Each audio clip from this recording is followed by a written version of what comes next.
So ọ na-adịghị ka onye dịka Ezeaku Ejiofor ebugharịbela onye nwere achaele ka ọ bụ enyule ka unu na-akpị ya.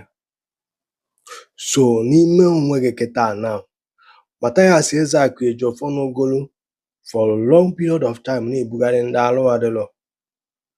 Do you understand me? Ọ na-adịghị ka Mathias Ezeaku Ejiofor afụbela onye asị na-achaele melie.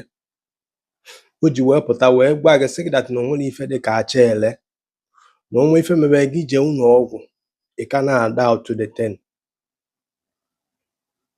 until onye ọcha abịa akọwalị ya mụ na gị na ka ị ga-eji wee nabata ya.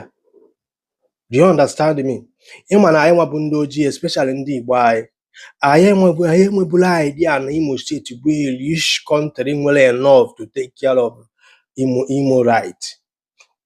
O tekile onye dịka Boris Johnson bụ former prime minister of UK bịa n'Imo steeti ichetewere ndị Imo steeti n'obodo fanwe fushon anyị sekuleti bie dị happy.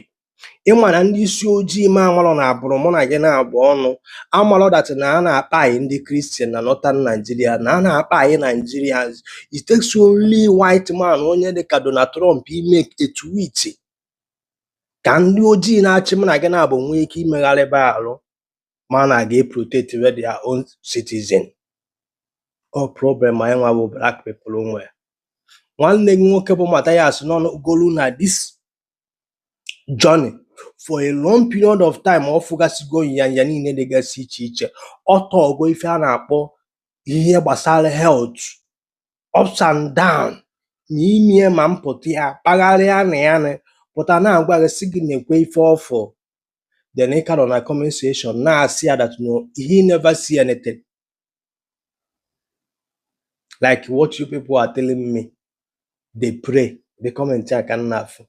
Don't allow them to remember you. Achaele is real. They only know grown a journey for some period of time on now wage that such thing and they exist. And I coffin. Allo yabaga kami ige ju no which our go there big abafa. Gị nwa bụ onye ga-egbu onwe gị. Zuzube onye spirituality. Zuzube a na-akpa anyị gị na mmụọ. Zuzube onye achọrọ ịma ife.